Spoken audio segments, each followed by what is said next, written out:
വീഡിയോയിൽ നമ്മൾ ഉൾപ്പെടുത്തിയിട്ടുള്ളത് അൺസ്റ്റിച്ച്ഡ് സൽവാർ സ്യൂട്ട്സ് ആണ്. നല്ല സോഫ്റ്റ് ആയിട്ടുള്ള ടിഷ്യൂ സിൽക്കിലേക്കാണ് ഈ ഒരു സെറ്റ് വന്നിട്ടുള്ളത്. യോക്കിലേക്ക് നല്ല ഭംഗിയായിട്ട് മിറർ വർക്കും ത്രെഡ് വർക്കും കൊടുത്ത് ഹൈലൈറ്റ് ചെയ്തിട്ടുണ്ട്. സോഫ്റ്റ് ആയിട്ടുള്ള ഫാബ്രിക് ആണ്, ഒരു ഡുവൽ ടോൺ ആയിട്ടാണ് വന്നിട്ടുള്ളത്. ആയിട്ട് ഒരു 46കാർക്ക് വരെ സ്റ്റിച്ച് ചെയ്യാൻ പറ്റുന്ന പോലെ നല്ല ലെങ്തും വിഡ്ത്തും ആയിട്ടാണ് വന്നിട്ടുള്ളത്. ഇതാണ് ഇതിന്റെ വിഡ്ത്ത് വരുന്നത്. ബോട്ടം വരുന്നത് സാൻഡൂൺ സിൽക്ക് ആണ്.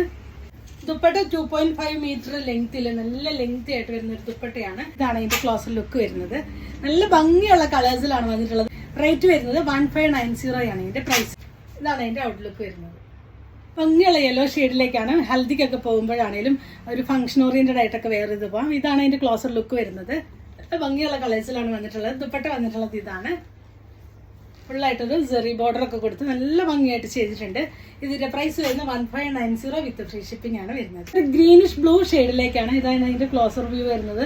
നല്ല ഭംഗിയുള്ള സെറ്റാണ്, ആരും മിസ് ചെയ്യരുത്. വന്നിട്ടുള്ളത് സാൻഡൂൺ സിൽക്ക് ആണ്. ദുപ്പട്ട വന്നിട്ടുള്ളത് ഇതാണ്. ഇങ്ങനെയാണ് വരുന്നത്. ഇതിന്റെ പ്രൈസ് വരുന്നത് 1590 ആണ് ഇതിന്റെ പ്രൈസ് വരുന്നത്. നെക്സ്റ്റ് വരുന്ന നല്ല ഭംഗിയുള്ള ഒരു പീച്ച് ഷെയ്ഡിലേക്കാണ് വന്നിട്ടുള്ളത്. ഇതിലൊക്കെ ഒരു ഡുവൽ കളർ കയറി വരുന്നുണ്ട്. അതുപോലെ തന്നെ ദുപ്പട്ട വന്നിട്ടുള്ളത് ഇതാണ്. ഇങ്ങനെയാണ് വരുന്നത്. ഒരു ഗോൾഡൻ ഷെയ്ഡിലേക്കാണ് വന്നിട്ടുള്ളത്. യോക്കിലേക്ക് ഈ ഒരു വർക്ക് കൊടുത്തിട്ടുണ്ട്. അത് ബോട്ടം വന്നിട്ട് സാൻഡൂൺ സിൽക്ക് ആണ് വരുന്നത്. ഫുള്ളായിട്ടൊരു ഡിജിറ്റൽ പ്രിന്റ് കൊടുത്തിട്ടാണ് ഈ ഒരു ദുപ്പട്ട വന്നിട്ടുള്ളത്. ലോവർ പോർഷനിലേക്ക് ടാസിൽസ് പോയിട്ടുണ്ട്. 4 സൈഡിലേക്കും സെറി ബോർഡർ കൊടുത്തിട്ടുണ്ട്. ഇങ്ങനെയാണ് വന്നിട്ടുള്ളത്. ഇതിന്റെ പ്രൈസ് വരുന്നത് 1590 വിത്ത് ഫ്രീ ഷിപ്പിംഗ് ആണ്. ഇതിലേതെങ്കിലും നിങ്ങൾക്ക് വേണമെന്നാണെങ്കിൽ നിങ്ങൾക്ക് അതിന്റെ സ്ക്രീൻഷോട്ട് എടുത്ത് വാട്സപ്പിൽ കോൺടാക്ട് ചെയ്യാവുന്നതാണ്. Thanks for watching.